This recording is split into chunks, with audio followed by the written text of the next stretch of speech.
All right, so this is CJ Wilson from the Bitcoin Bottom Line. I have Mike Hobart. Mike has been on the show before. We did a one-on-one a couple months ago. We are coming to you live from day 2 of the Bitcoin 22 conference.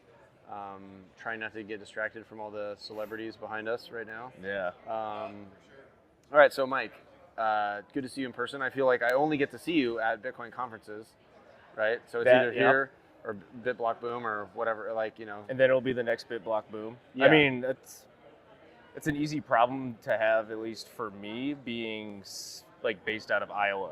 Right. There's no reason for any Bitcoiner to ever be in Iowa.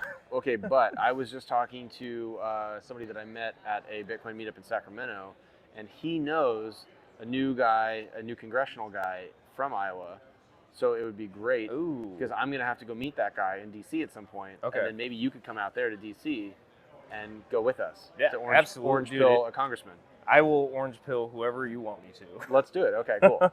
So last year the conference was sweaty, loud, somewhat miserable, right? I got to miss that one. Oh, you missed it. Okay, Yeah. so I'm telling you then. Okay. So this year, the venue's massive. So the only downside is that the venue's massive. It's your size, yeah. Yeah, just the scale of it. Yeah.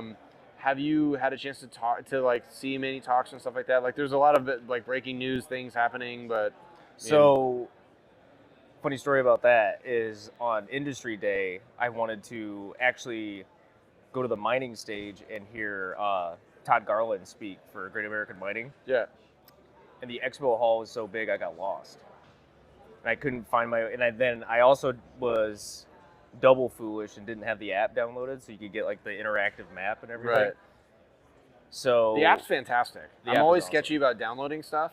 it's really genius, actually. Yeah, but I think it was really funny because, they have all these. I mean, there's just so much content here. There's 4 stages, so Yeah. you're kind of zigzagging all over the place. I'm trying to save things for notifications. Hey, I want to go see this guy talk, that girl talk, whatever. It's impossible. You can't. Yeah, Because yeah. then you get stopped in the middle. Yeah, because the longer you're in Bitcoin, the more people you know, right? Yeah. And then but see, you were talking about this earlier, where you're hey, it's kind of cool being somewhat anonymous. Yes. Right, where you can just blaze past people and drop a drive-by hi on them and have them not know what's going on, right? Yeah. Shout out to you, Jeff Booth. You didn't realize you shook my hand, so that's awesome. But yeah, that's something that I've always especially someone like yourself with the pro MLB experience. I've always wondered how, because the general public likes to just, when we pedestalize, we just assume that it's all glitz and glam, and I'm just man, not being able to just walk freely from one event to the next is just Yeah, you see Max walking through here, Yeah. right? And everybody wants to stop and take a selfie. Yeah. Hey, Max Kaiser, hey, Well, it's can you very- tear up, it's- hey, I have $100 bill, can you it's tear it very up for it's me? very fiat thinking, Right. because you're trying to just get it for the quick Instagram. It's maybe But that's the issue. So as we're transitioning from very niche to mainstream, we're midway through the haircut, and it looks a little awkward sometimes, right? yeah, And so or you're trying cutting your own hair for the first time. Right. So what I'm seeing now is there's actually I wouldn't say impersonators, but I would say that there's people inspired by Bitcoin celebrities showing up, just like people are inspired by the band. Yes. They wear the band T-shirt, right? Cover bands. Yeah, there's cover bands, right? So there's there's a Max Kaiser cover band guy that's Yep. walking around. There's a fake Breedlove that I've seen. Nuh-uh. There's a fake. Dude, I haven't seen that. There's a fake Jimmy Song. I've There's another maybe I've seen him. maybe Latin, maybe Asian, maybe mixed, guy wearing a cowboy hat. I'm not with a paying belt buckle. attention enough. I'm really Yeah, see, I'm very observant with that because I guess that's what it turns into. So when I was a baseball player and I had to kind of guard myself a little bit more, you know what I Yeah. mean? Yep. I was always looking around to assess the threats, So now I'm just adversarial thinking. yeah, but now I'm doing it for comedy purposes, where I'm just I'm looking around to observe people to see oh wow, what's going on here? You know what I mean? Because you notice people I saw a guy in a Ripple shirt yesterday. That's I'm acquiring ammunition, is what you're doing. yeah, exactly. Yeah. Because if you're a stand-up comic, you got to work the crowd. You got to call somebody out. Yep. You got to get it going. You know what I mean? So that's, I think, part of that engagement. Yeah, be prepared to defend yourself or go on the offensive. Right. Exactly. So I think one of the things that we've been hearing a lot more of in the last 12 months, a year ago, President Bukele from El Salvador announced that they were going to go legal tender in El Salvador, right, with Yeah. Bitcoin. So there's been this effort to like push, the sort of adoption of Bitcoin on a country basis, right? Yep. Do you think like in the last 12 months, has there been like what angle is the launch at right now in that regard? What do you think? Because I mean, obviously, like things start slow, then they gather, and it's kind of like that incremental. Yeah. And then suddenly you reach a plateau where you're like, wow, hey, we're at like 200%. This is interesting, So I've had this conversation with quite a few people actually the last couple of months, and I think what we're experiencing right now is and I'm pretty sure you and I talked about this on your podcast, where El Salvador making the move was kind of like the one person that steps out of the crowd that not everybody is willing to go against the crowd or the mob or the flow of everything, and it's that individual or that person or that group that like not everybody really looks up to, so they don't really fully respect them, and they're just kind of like, okay, like they're weird. Yeah, they're not like that's the innovator because that country doesn't have a history. They don't of understand being what they see. innovative. Yeah. It's not like Switzerland where people are like, oh, the Swiss people, they know all about complex finance and all this other stuff. Like it's the much more international respect for Switzerland, right? Yes, and that's particularly the relevance of like what happened with Russia in the first week of February. Right. It was like Russia stepped kind of, because they haven't fully stepped out, right? But they basically have. And that's the moment where it's like, oh, that's the individual with the authority in the group, and maybe this is actually legit. And now we're kind of in like almost like that calm before the storm. Yeah. Because like everybody's clearly working at home to get everything all set up so they can like take advantage of the cresting of this tidal wave. Yeah. So okay, along that line, right?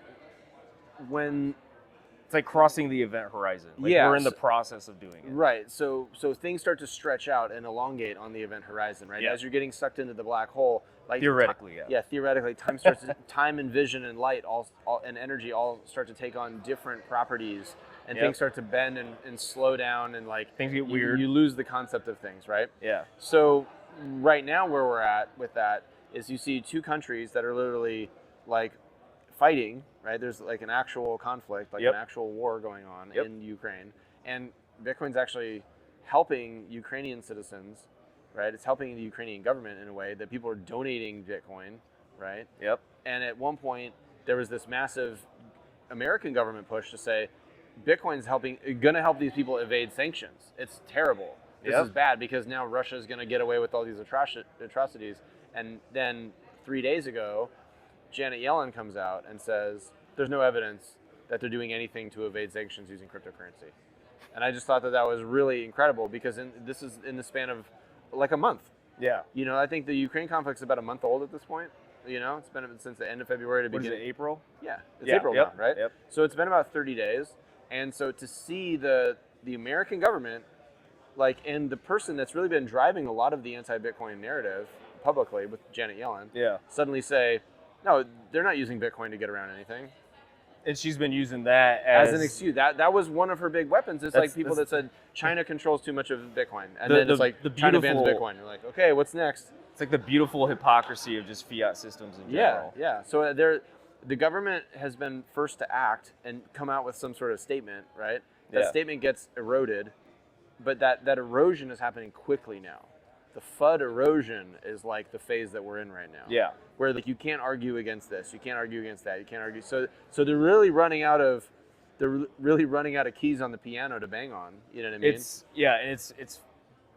It's fascinating just to watch how rapidly they will pivot, and then they put as much confidence behind it as they did before, so nobody picks up on the fact that they were wrong.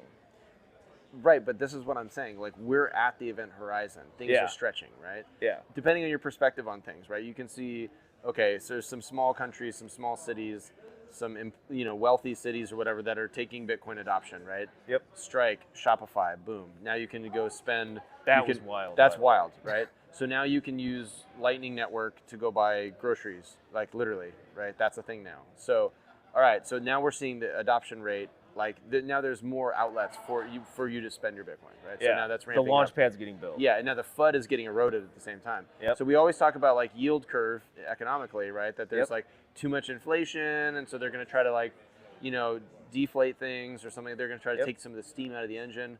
So the FUD engine is going to stall because there's no new. But before FUD. it stalls, it ramps up. Yeah, so it's that ramp up, and that ramp gets real steep, and then the engines can't drive the plane forward anymore. There's no more.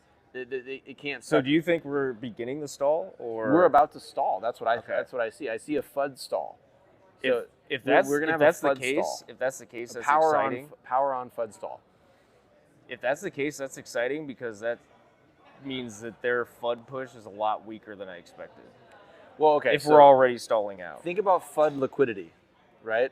They've got to Okay. they got to keep spending energy, right, or fuel. They have to fuel the FUD Yep. because the Brandolini effect, right? Which is that in order to refute something, you have to spend like 10 times the energy. Okay. Okay. I actually hadn't heard that theory, so I'm learning Yeah. right now. So, all right.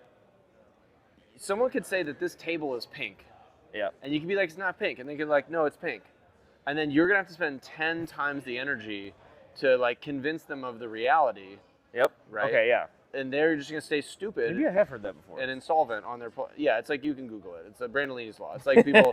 Anyways, if they're running out of FUD weapons, Yep. and Bitcoin's growing at the same time, you're gonna have more voices that can attack those FUD vectors faster, right? And that's its own singularity event. Yes. And so, then so this is like the most bullish thing that I've been thinking about lately, which is that as we're eliminating, because it's like FUD's like fingers, right? So these are all different things. it's like fingers. Yeah, all the stupid things they could say. Let's say they could say 10 stupid things in the last 10 years about Bitcoin. It's like, oh, this. They're running out of stuff. They're down to like the pinky finger now, Yeah. right? Yep. The pinky finger is like the last one left. Yeah. And so as soon as we prove domestically that Bitcoin is a tool for social justice, like that's it. Like that's the last thing hanging onto the on the edge of the cliff. And You then think it'll be that one? I think it'll be health. health? Yeah. What, like the seed oil thing? Carnivore? I mean, maybe it could be, but not the seed oil part.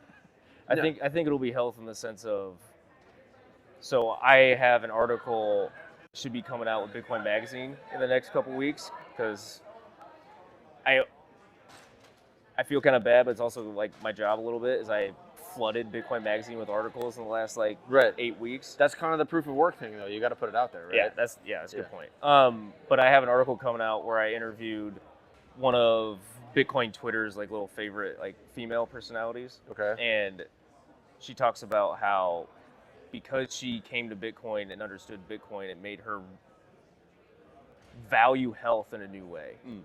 Because with health, it's all proof of work. Well, if Bitcoin's about low time preference, like Yep. longevity, Yep. right? The longevity of your money. Yep. So you want to be around to experience it and have fun with it, right? Yep. So is that kind of part of the relation there? Oh, I mean, that's going to be part of it because like all of us.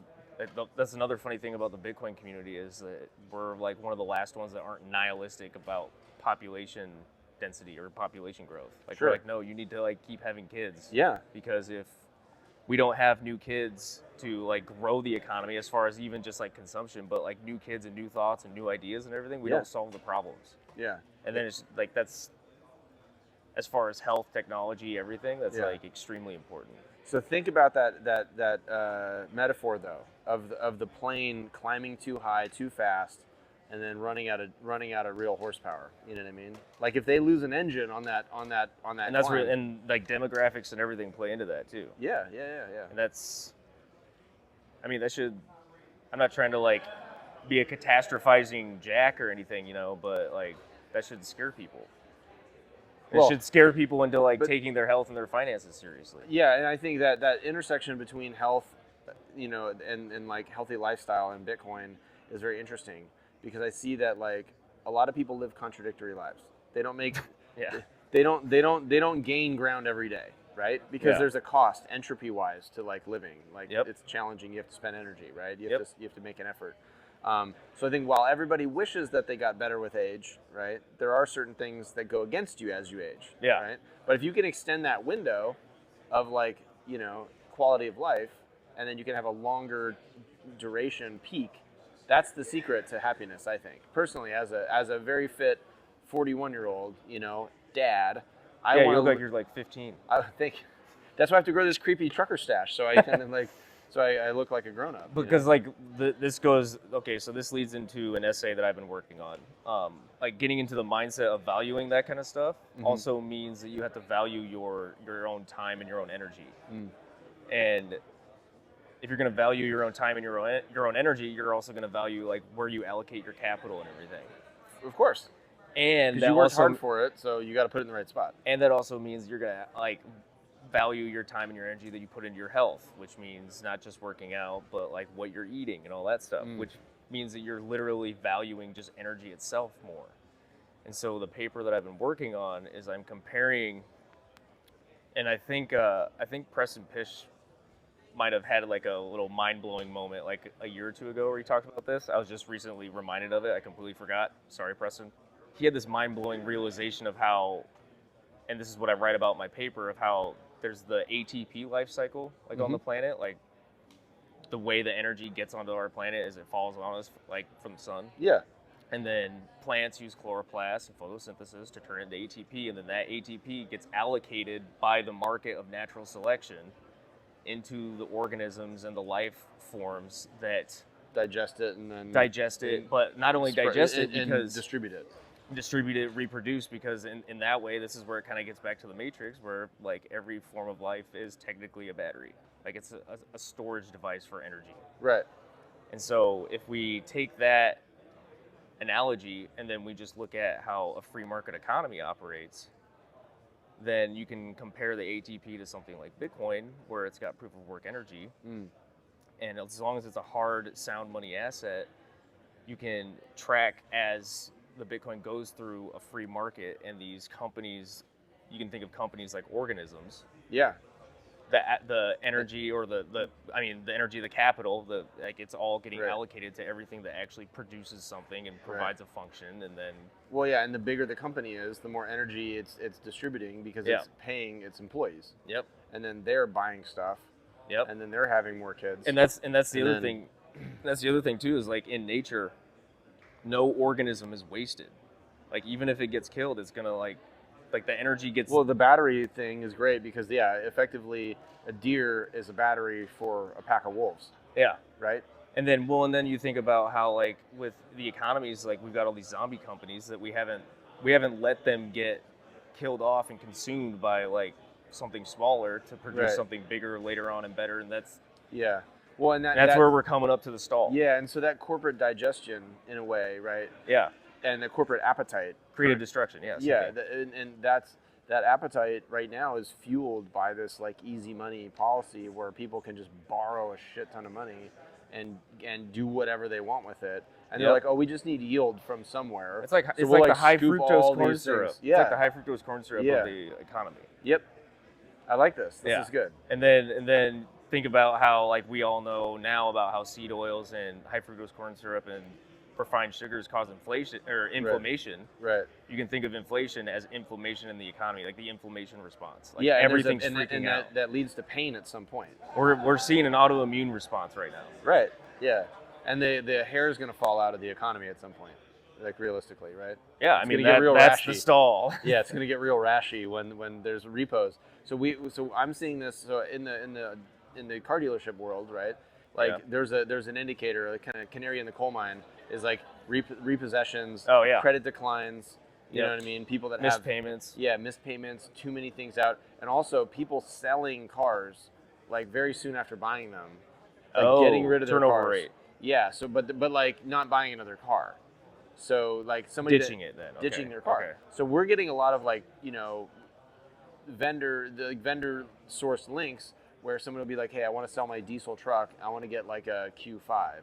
So they're taking like a big truck or big SUV, like a big V8, tow truck effectively. Power, yeah. And they want to get like a little city car, Oh, so they're going for the efficiency trade. Yeah, they're downsizing because gas goes up. Because fuel gets more expensive, you can use less of it, because you're on a fixed budget. Bad news for Range Rovers. Yeah, so most people, though, realistically, are on a fixed budget. They're on a salary. Yeah. They might not be hourly, right? But they're on a salary. So they make their, $3,000, $8,000, $25,000, whatever it is a month, and they sort of structure everything based on that. So that effectively is not any different of a mechanism than being a retiree on a fixed income. They have more spending power. They think they do. They think yeah, exactly. For the next couple of months, maybe. Right. So, but as the inflation rate rises, you know what I mean, and then starts like it pushes everything, and people get smushed into the ceiling. Yep. You know what I mean? Like the floor just smushes you into the ceiling, and that's kind of what's happening. Well, right and now, like it's almost kind of like they don't realize that they're drowning until they're like 10 feet under. Right. Yeah. Yeah. Because this is fine. Yeah. Yeah. Well, I always look forward to reading your stuff. I think I think your background is so eclectic, you know, with your fitness background, your military background, and I think like for whatever reason, I really jive with Bitcoiners that write content because I feel like they have a clarity of thought and they're willing to Well, it helps edit. with the clarity of thought. But you're willing to edit though, right? Because you know, like, because you're refining your stuff as opposed to a lot of people that maybe talk about it, which they're just kind of filling the space. So I appreciate you providing good stuff. I appreciate the feedback because I think it surprises people how little quality feedback you get from people. Like not many people really just tell you how they actually feel about your stuff. So right, because your boobs aren't out. Huh? Because your boobs aren't out. Yes, exactly. That's all people care about now. Yeah. Can you dance? I mean, I could, but you know, can I see your boobs? Like that's how you get engagement these days, and all caps. I mean, I could, All but capitals. I'm a classy broad, man. I could if I wanted to. Yeah, I mean, but we're in Miami though. So plus, I don't decided want to put like anybody, you know, down. Right. You don't want to Like, shame anybody. Yeah, I don't want to shame anybody. Yeah. I put work into my boobs. Yeah, got it. So. Well, thanks for joining us. Yeah, All right, cool, man. absolutely. All right. So another cool talk at Bitcoin 22. CJ Wilson for the Bitcoin Bottom Line with Mike Hobart. Follow Mike Hobart at the THEE. 2 E's. 2 E's. Mike Hobart on Twitter, and check out his columns in Bitcoin Magazine. I'm also shadow banned, so Yeah, have shadow fun, banned. Have Hey, fun team- looking for me. Team Shadow Band. Yeah. It's impossible to actually find myself. Like I can't. I think Right. I will type in the whole username and Yeah. I just don't pop up in the search menu. We'll have to do it. We'll have to do an instructional how to unshadow ban yourself. Yeah. That'll have to be a checklist. Or maybe Jack can finish his new social media Well, platform. we have to ask Elon now. Elon, can you remove the shadow ban principles? I forgot That's all about we that. need. Yeah, Elon, Okay. come on, Yeah. All right. fix it.